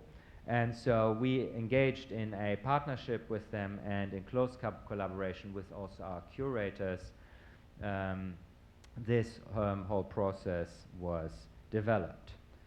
And I'm showing you here two examples. The lower picture, in fact, is the original painting, and the upper one is a photograph of the Relievo reproduction. And what the point of it is that the picture has a very, very rich surface texture, and that the reproduction reproduces every literally nook and cranny of the picture, every crack in the surface, every stain, every deformation and of course the brushwork itself. And to the naked eye, for the layman, I would say the image is indistinguishable from the original. I should hasten to add, though, that this is not done with the intent of in any way producing fakes or forgeries of the work. They are all very clearly identifiable as reproductions of the artist's work. It's clearly identifiable on the back, also with seals that are not that cannot really be removed. So if you look a little bit more closely, it is immediately visible. There's also one thing that we have not quite yet been able to reproduce really 100% accurately, and that is sort of, if you like, the inherent unevenness of the surface sheen of an oil painting. Because, of course, oil paintings often are varnished, sometimes are not. Often the varnish is patchy. It ages in different ways, different pigments react differently, and that kind of natural patchiness, if you like, is extremely difficult to reproduce. So the pictures generally have a slightly more even sort of surface sheen than the original work would have, but again, it really takes an extremely trained eye to recognize that. These are the works that so far we have developed. Of course, among them, some of the icons, Van Gogh's bedroom, the sunflowers, the almond blossoms, and two of these of his horizontal late pictures. Now, about the process, very briefly, I will not bore you with too many technical details, also partly because it's proprietary information. But it is not, I should hasten to add, because we've been talking about this a lot, it is not, in a strict sense, 3D printing. What it is in our galleries, an extremely high resolution 3D scan is being made of the picture, which has the by-effect also that we, through that process, we gain incredible rich digital information about the condition also of the works, which is interesting for our conservation department. From that scan, a mold is being made, from which then a colorless, if you like, substrate of the picture in the original size is being produced. So then you have the brush strokes without the actual image on it, and then we print, or Fuji I should say prints in a specially developed printer, a 2D digital image onto that three-dimensional substrate. Now the trick, of course, is that it really has to be accurate to the nanosecond. You all have seen sometimes in magazines pictures where the printing process is slightly out of kilter and you get that sort of slightly blurred view. Well, that's clearly not what we want. So it has to be extremely accurate, and it's taken a long time. That's also why the whole process has taken 7 years to develop, to get to that degree of accuracy. Because the match has to be perfect, plus also the color image has to be absolutely perfect. And each one of these reproductions is then also quality approved by the curators from our museum. We also, as Sharon already indicated, also reproduce the back in a sense that the whole thing is actually mounted onto a canvas. The whole object has the feel of, if you touch a painting, you get a sort of certain flexibility, of course, because it is canvas. So that also effect is retained. And we also reproduce the back of the stretcher, that is to say all the sort of accretions over time, the labels that have accumulated on the picture are also rendered on the back of the painting. And then we also put the picture in a frame that is the same frame that we have in the gallery, a reproduction thereof. Now, what is the role of these? I will be blunt with you. It is, in the first instance, strictly commercial. We have decided that this is, of course, something, as we have been selling posters and other things, other types of reproductions, many museums already produce flat 2D reproductions printed onto canvas. And so this is the next generation really, and we have launched these in the market last year in Hong Kong actually as a limited edition, and are selling these in the market for a rather hefty price, namely for $35,000 a piece. Yes, a sharp intake of breath. I can hear, I can sense that. That has to do with the fact that it is, as we consider it for the time being, an extremely high-end product. This is the closest you could possibly ever get to any of Van Gogh's masterpieces. It's a limited edition of 260 objects per painting, and it also therefore presents its challenges. And of course the development costs were so enormous that, you know, the hope is to recover some of these as well. I have to admit immediately that there are also challenges, because we have entered with this product into the high-end luxury retail market, and all of a sudden we've discovered that we as a museum don't really have all that much experience in the high-end retail luxury market.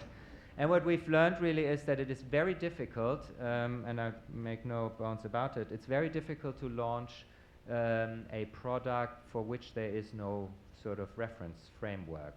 If you put out a new Chanel handbag tomorrow, a new Rolex watch, or you launch a new Ferrari, people will immediately have a sense of where that fits in the scheme of things, you know, how much it should roughly cost, and of course it's immediately a recognized status symbol. And here you actually have to create a market, and you have to convince people why, you know, they should spend that kind of money and why it's worth that kind of money. So that's has been for us a challenge and a steep learning curve. On the other hand, we also use these objects obviously for commercial, educational purposes. We have already used fragments of these reproductions in our galleries for really the tactile aspect of it. All our paintings are behind glass, so you of course are never allowed to touch them. But to give people a sense of what, you know, the surface texture is like, we are using these in the galleries, and of course they are great tools for education for visually impaired visitors to the museum. So we are going to use them more extensively in that area. And this has been touched upon before, and it is the last thought I just want to share with you. We have a very strict policy in our museum that they are not to replace any original works in the galleries. We still believe in Walter Benjamin's article about the work of art in the age of mechanical reproduction, that something of the aura is lost through any type of reproduction. However, it is interesting, and I think we are sort of course, this is going to be a sliding scale, because of course the use of facsimiles of works on paper in museums and galleries is by now widely accepted. If you go to the Albertina in Vienna, one of the greatest old master drawings collections in the world, and you ask for one of their great Raphael drawings in the study room, what they will show you is a facsimile, because the works are just way too fragile for the demand that they are facing.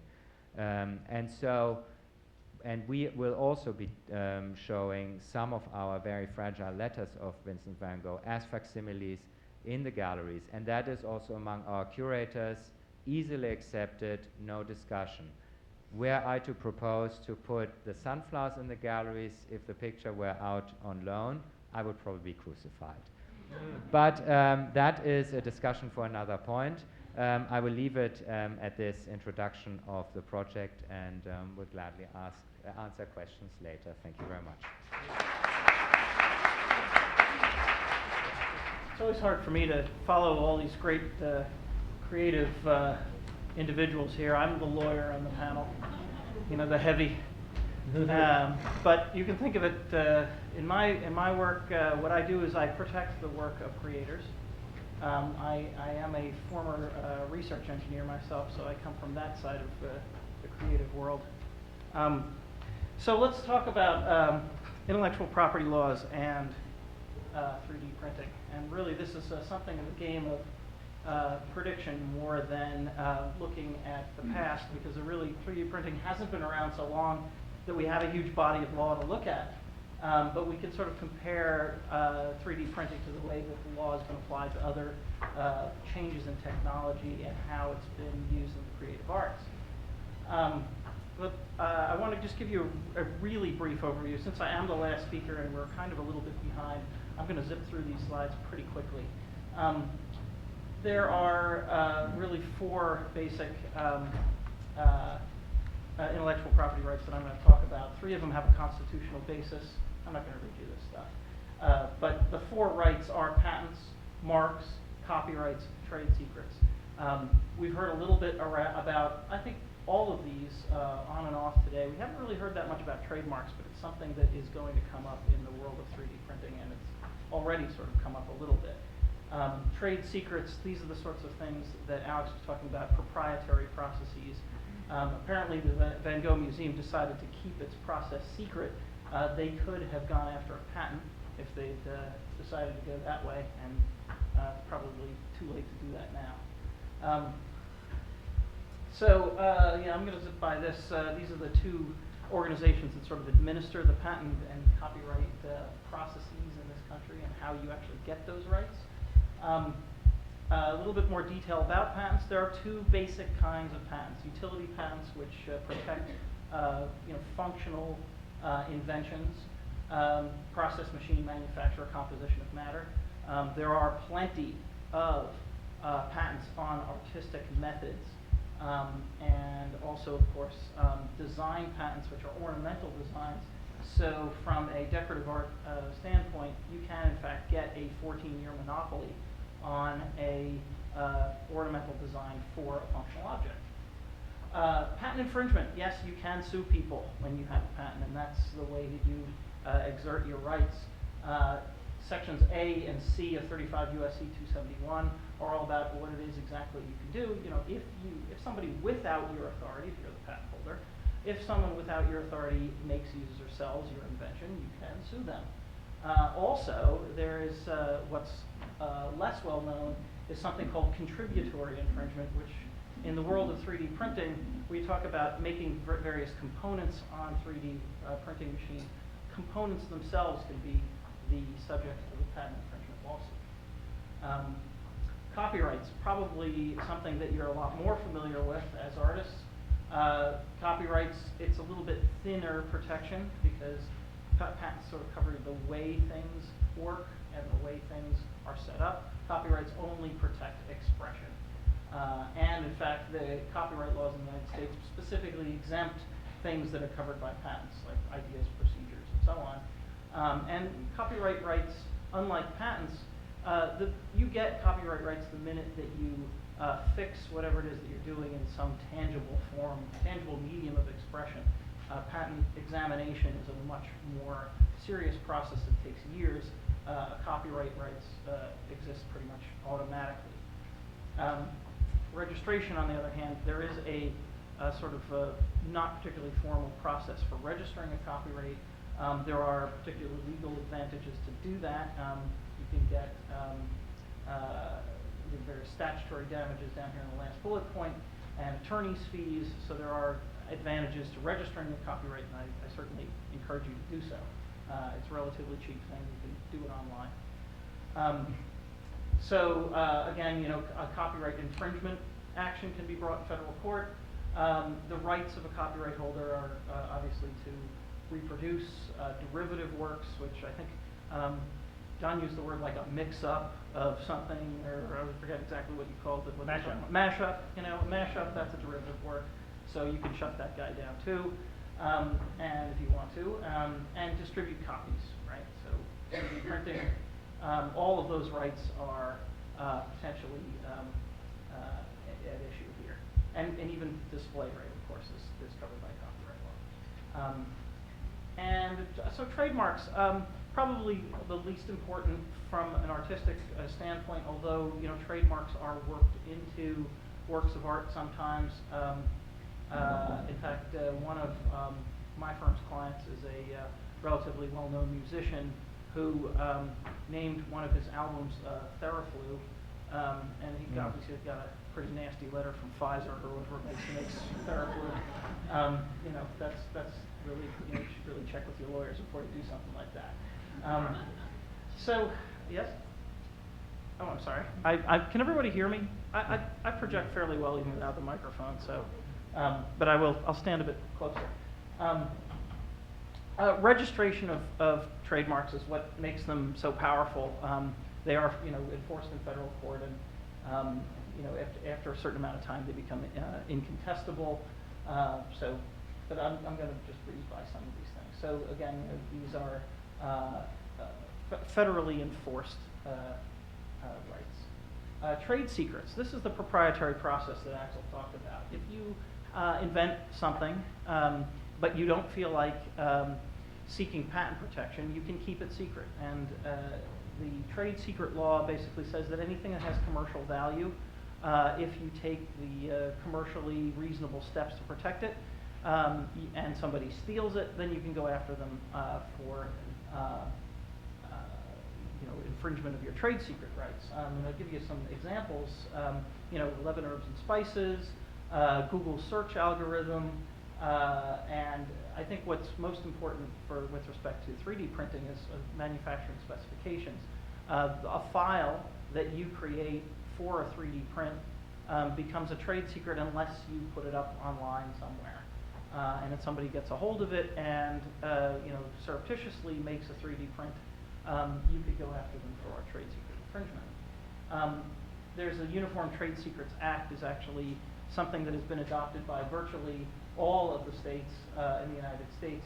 And actually right now in Congress is sort of mulling the idea of having a federal trade secret right, which I think actually, as a lawyer, I think would be a really good idea, because having, you know, 47 slightly different trade secret laws is not such a great thing.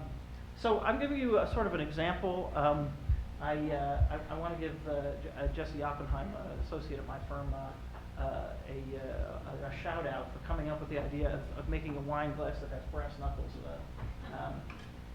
sort of incorporated into the stem. And so first thing is you know, it is a functional object. You can certainly grab onto that wine glass a lot better with brass knuckles involved than just a simple stem. And actually Jesse came up with the name Brass Knuckles, which I thought was pretty funny. So he's got a name for it. He's got a functional improvement. Well, a wine glass is you know, the brass knuckles incorporation also is decorative, so you could get a design patent on it. And keep in mind that for all of these, for patent infringement, it does not matter whether somebody came up with those designs independently. If they came up with it after your patent issued, then you could still go after them for infringement. There's no intent and there's no knowledge requirement.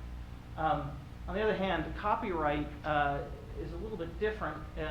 If there was some sort of pattern embossed on the glass, a decorative pattern, something like that, that you know, that copyright rights would adhere into, or if in fact the method of making the wine glass was something that could also be potentially covered by copyright.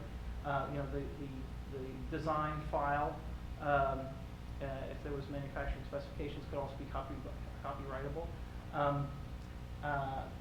So there's some potential copyright rights there as well. And if they came up with it independently, they could get away with it. And of course, trademark protection would cover the brass knuckles. Also, it's possible to get trademark protection for the trade dress of functional objects. And finally, you know, if we did have a manufacturing file for the brass knuckles product, you know, and someone on our staff decided to steal that information and go off on their own and compete against us, that would certainly be a trade secret violation. So, you know, what do we have in the world of 3D printing? You know, how many actual legal cases are there out there involving 3D printing? Well, really very few. But the ones that are out there are kind of pretty interesting to think about. A company called New Proto came up with a Game of Thrones smartphone dock. And then it really sounds like a great idea until you realize that they weren't licensed by HBO. So they got a letter from HBO saying, no, you got to stop doing that, and you got to, give the money back to all the people who bought these from you, and destroy your inventory. And that's in fact what happens when somebody who has these rights goes after you. So it's certainly something to take into account. Now this image here came out a little bit dark. I think you could see just barely right here. It's actually a whole pattern of skull and crossbones that are embossed into a hookah. And this was an actual lawsuit, Inhale versus Starbuzz. Starbuzz was making 3D printed versions of Inhale's hookah. They were the same shape, but they did not include the skull and crossbones logo. And this is one of the things where I think Inhale came in and said, well, we can shut these guys down. Unfortunately, the judge said no. There is no because the shape is a functional shape, copyright doesn't cover it. Copyright only covers the skull and crossbones, and guess what? They weren't using skull and crossbones. So unfortunately, Inhale didn't really do so well, and they probably spent a lot of money on their lawyers to get there. So where are we going with this? Well, I think you've heard a lot about how a lot of the processes that are involved in 3D printing aren't push and play, and push and print. But we're certainly moving more and more in that direction. I mean, once we get the bugs worked out of these machines and the price down, it's going to be like a lot of other technologies. Music, you can certainly think of what happened in the world of music. Suddenly music became very cheap to copy and very cheap to share. And the result was, well, it's a lot easier to kind of cash in on that and put your songs up there, make them cheap, make them easier to purchase legitimately, and not have to worry about the risk of infringement. And I think that the idea of a Thingiverse site where people who have their files and they put them up and they charge a small fee, it's going to just be a lot easier to get the original file rather than going around and doing your own scanning. While many people may have 3D printers, the 3D scanning, at least the accurate 3D scanners, are not something that most people can afford. So for the sites that put up and for people who make 3D printing files available for works that are owned by others and controlled by others, yeah, they're likely going to be targeted as infringers. And so, from a commercial standpoint, it seems to me that the way that the effect on the law when cheap new technologies come out is that people are going to make the licenses easier to get. At least that's my hope. I think that when folks have 3D printers at home, what I was thinking about is one of my partners has a client in the toy industry, and it seems to me that when 3D printers become cheap enough, it'll be a lot easier to sort of punch in the file for a toy and have a toy pop out in 15 minutes. You're not talking about a great deal of precision necessarily. You just want your 3-year-old to play with something and stop crying. That's where I see these things going. It'd be a lot easier to just punch in something, buy a file for $1 rather than having to drive out to a store and buy something, pick something out, and that you potentially have an infinity of toys to choose from. So that's pretty much all I have to say about all of that stuff.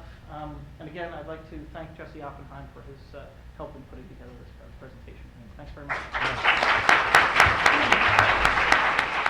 Barry, congratulations. Really extraordinary. Extraordinary. Thank you. How did you finance it?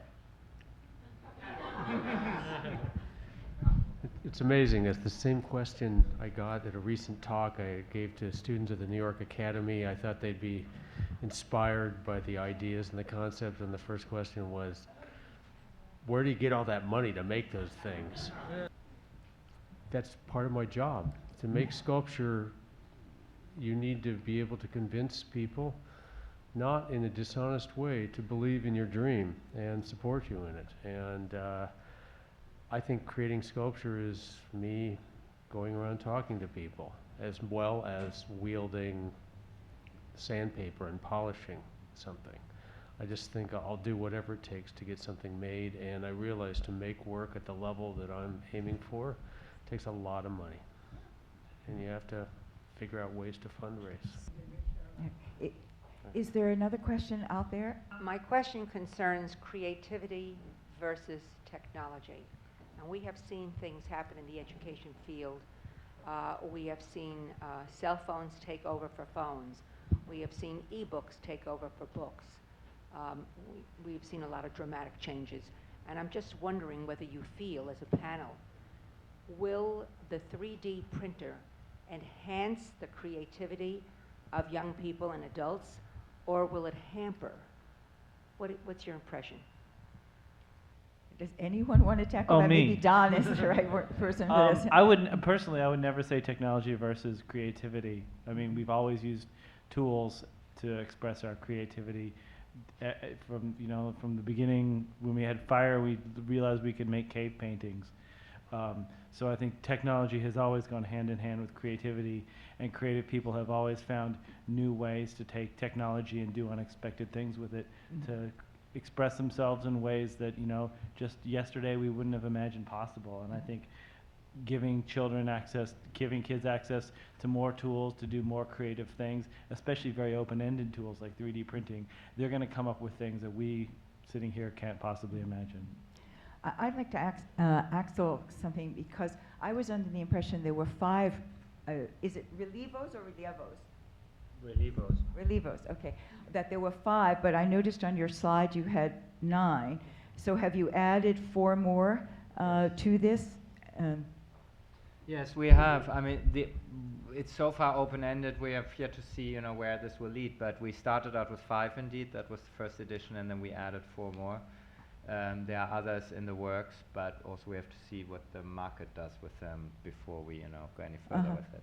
I have to, and maybe I'm the only person, I've actually seen these really, other than Axel. I was in Amsterdam last month, and I saw you had 5 of them in the shop there. And I went over and I touched them all, I have to tell you.